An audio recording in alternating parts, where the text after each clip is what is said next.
Hello friends, मैं आपका doctor प्रशांत Srivastava welcome करता हूं अपने चैनल द साइक में। फ्रेंड्स, आप कैसे हैं? होप सो कि आप बहुत अच्छे होंगे, आपकी मानसिक स्वास्थ्य बहुत अच्छा होगा, मेंटल हेल्थ बहुत अच्छा होगा। तो फ्रेंड्स, आज हम अगेन आते हैं मानसिक स्वास्थ्य के एक नए विषय के बारे में डिस्कस करते हैं। और वो विषय है, एक पेशेंट हमारे पास आई थी और उन्होंने अपना जो कंसर्न बताया, जो मुझे नोटिस हुआ कि ये विषय बड़ा कॉमन है, जो मैक्सिमम लोगों में नजर आता है। तो वो विषय है ओवर थिंकिंग का। तो फ्रेंड्स, ये एक ऐसा विषय है जिसमें मुझे लगता है कि सबको ही ये प्रॉब्लम होती है लगभग लगभग। ठीक है, हर किसी का जो ब्रेन है, हर किसी का माइंड है, वो कई बार ओवर थिंक करने लगता है। और जब ये ओवर थिंकिंग कंटिन्यूसली बार बार होने लगे तो ये डिसऑर्डर बन जाती है।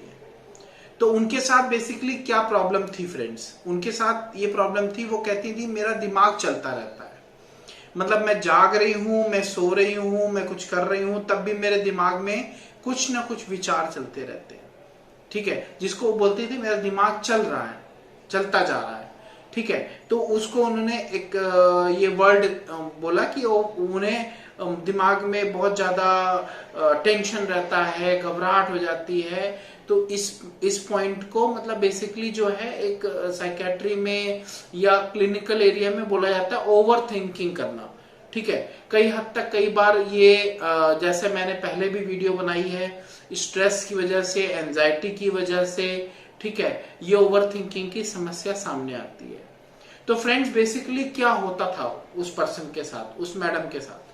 उनके साथ प्रॉब्लम ये थी कि वो बहुत ज्यादा चीजों में ओवर थिंक करने लगते थे, बहुत ज्यादा सोचने लगते थे।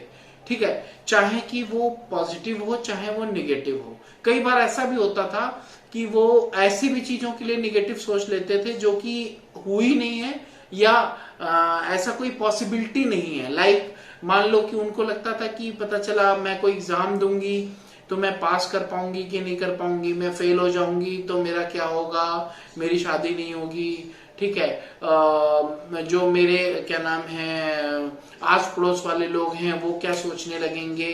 तो इस तरह करके उनके दिमाग में बहुत ढेर सारी समस्याएं बैठी हुई थी जिसका कोई बेस नहीं है।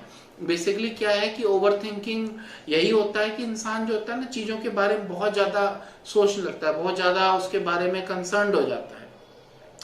ठीक है, जो कि बेसलेस होती है। अब उसमें उनको क्या होता था कि वो इस बारे में सोचती थी कि पता नहीं फ्यूचर में क्या होगा, मतलब मेरी लाइफ स्टेबल हो पाएगी नहीं हो पाएगी। ठीक है, तो इसको सोच के उनके अंदर क्या होता था, घबराहट हो जाती थी।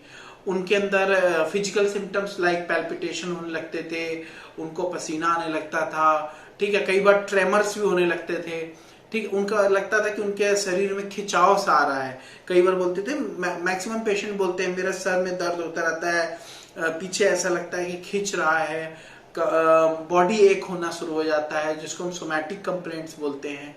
तो इस तरह की कंप्लेंट्स हमें उनके अंदर में नजर आती थी। तो फ्रेंड्स, ये वीडियो बनाने के पीछे मेरा जो मोटिव है वो भी यही है कि यूजुअली क्या होता है कि लोग जो होता है ना, बहुत ज्यादा इस चीज को मतलब ओवर कंसर्न ले लेते हैं, ओवर थिंकिंग करने लगते हैं। और बेसिकली क्या है कि ओवर थिंकिंग की प्रॉब्लम तब मानी जाती है जब वो परसिस्टेंट हो, जब वो कॉन्टिन्यूअस होने लगे, तब वो डिसऑर्डर हो सकता है। तो फ्रेंड, हमारे इस पेशेंट के साथ भी यही था कि उन्हें उनके ब्रेन में, उनके माइंड में ये रहता था कि मेरे अगर नंबर अच्छे नहीं आते हैं तो मैं एग्जाम सही से नहीं दे पाई। तो ऑल्दो कि उन्होंने एग्जाम दिया, उनके परफॉर्मेंस भी अच्छा था, लेकिन उनके दिमाग में उसके बाद भी रहा कि लोग मेरे बारे में क्या सोचेंगे, लोग मेरे बारे में क्या परसेप्शन बनाएंगे, स्कूल में क्या होगा, पेरेंट्स क्या करेंगे, अड़ोस पड़ोस फ्रेंड्स क्या बोलेंगे। जबकि ऐसा नहीं है। लोगों को आपसे क्या लेना देना है? लोगों के अपनी लाइफ में खुद ही इतने पजल्स हैं, लाइफ में इतनी काम है कि वो आपसे बहुत ज्यादा लोगों का कंसर्न नहीं होता है। लेकिन आप क्या है कि बहुत ज्यादा सोचने लग जाते हो, आप बहुत ज्यादा उस पर कंसर्न करने लग जाते हैं। तो अगर आप यूजुअली क्या होता है, अगर कॉग्निटिव थ्योरीज को हम मान के चले तो कॉग्निटिव थ्योरीज क्या बोलती हैं, क्योंकि कॉग्निशन इसमें बहुत बड़ा रोल निभाता है। कॉग्निटिव थ्योरीज बोलती हैं कि ओवर थिंकिंग की प्रॉब्लम उन लोगों को होती है जो नॉर्मल सिचुएशंस में भी प्रॉब्लम खोजना शुरू कर देते हैं, जैसे हमारे इस पेशेंट के साथ था। ठीक है, कि वो बहुत ज्यादा कंसर्न थी अपनी प्रॉब्लम्स को लेकर के, जबकि वो उतनी सीवियर थी नहीं, उतनी प्रॉब्लम थी नहीं। तो वैसे कंडीशन में अगर हम ट्रीटमेंट की बात करें तो जैसा कि ऑफ कोर्स यस कि मेडिकल मॉडल, मेडिसिन का ट्रीटमेंट, फार्माकोलॉजिकल ट्रीटमेंट बहुत इंपॉर्टेंट रोल निभाता है, जिसमें कई एसेसराइज ग्रुप की मेडिसिन होती हैं जो इस चीज को कंट्रोल करती हैं, इस चीज को क्योर करती हैं। नंबर टू होता है जिसको हम बोलते हैं साइको सोशल मैनेजमेंट या नॉन फार्माकोलॉजिकल मैनेजमेंट। तो फ्रेंड्स नॉन फार्माकोलॉजिकल मैनेजमेंट में स्टार्ट करते हैं हम उसी रिलैक्सेशन टेक्निक्स के साथ कि अगर आपका माइंड रिलैक्स होगा, आपका शरीर रिलैक्स होगा तो ऑटोमेटिक आपकी ओवर थिंकिंग कम हो जाएगी। Number 2 distraction techniques. Distraction techniques बहुत बड़ा रोल निभाती हैं कि आप अगर अपने आप को उस पॉइंट पर डिस्ट्रैक्ट कर पाए, ठीक है, तो आप अपने आप को उस पॉइंट पर डाइवर्ट कर पाए तो आप ऑटोमेटिक है कि उसके बारे में बहुत ज्यादा कंसर्न नहीं होंगे, क्योंकि इंसान कंसर्न तभी होता है जब वो अकेला होता है। ठीक है, अगर वो थोड़ा डिस्ट्रैक्ट हो जाए, मान लो अगर अभी उनके दिमाग में कोई बात आए और उसी टाइम पर वो कहीं बाहर चला जाए, किसी से मिल ले, टीवी देख ले, गाना सुन ले और किसी काम में एंगेज कर ले, तो डेफिनेट है कि वो बातें दिमाग में स्टॉप हो जाएंगी, जिसको हम बोलते हैं ना थॉट स्टॉप करना। ठीक है, रबर टेक्निक होती है इसमें। इसके अलावा कॉग्निटिव बिहेवियर थेरेपी बहुत बड़ा मॉडल है। ठीक है, मैं इसके बारे में आपको और डिटेल में वीडियो बनाऊंगा, बट मैं थोड़ा सा ब्रीफ करता हूं कि कॉग्निटिव बिहेवियर थेरेपी में बेसिकली क्या है, जो आपकी इरेशनल बिलीफ्स हैं उसको मॉडिफाई कराना होता है। तो अगर हम इस बिलीफ में मान के चले, अगर इसी को एग्जांपल ले, इस केस स्टडी को जिसके केस के बारे में मैं आपसे डिस्कस कर रहा हूं, तो इसमें एक क्लिनिशियन क्या करेगा, एक क्लिनिशियन करेगा कि अगर मान लो बोलते हैं कि मेरे एग्जाम में सही मार्क्स नहीं आएंगे या मेरी रेपुटेशन खराब हो जाएगी या ये ऐसा हो जाएगा, तो आप उन्हें ये ऑप्शन दोगे कि आप बताओ कि इसमें और क्या क्या हो सकता है। ठीक है, आप इसमें बताओ कि इसमें और क्या क्या चीजें हो सकती हैं, मतलब क्या पॉसिबिलिटीज हो सकती हैं। तो जब पॉसिबिलिटीज आती हैं तो उसमें पॉजिटिव पॉइंट्स भी आते हैं, तो आपको उन्हीं पॉजिटिव पॉइंट्स पे फोकस कराने की जरूरत है। आप उन्हीं पॉइंट्स पे आपको ये बताने की जरूरत है, उनके जो कॉग्निटिव एरर्स हैं, आपके उनके जो कॉग्निटिव थॉट्स हैं, उसको रिस्ट्रक्चर करने की जरूरत है। ठीक है, उन्हें रीएजुकेट करने की जरूरत है। तो बहुत डिटेल है सीबीटी।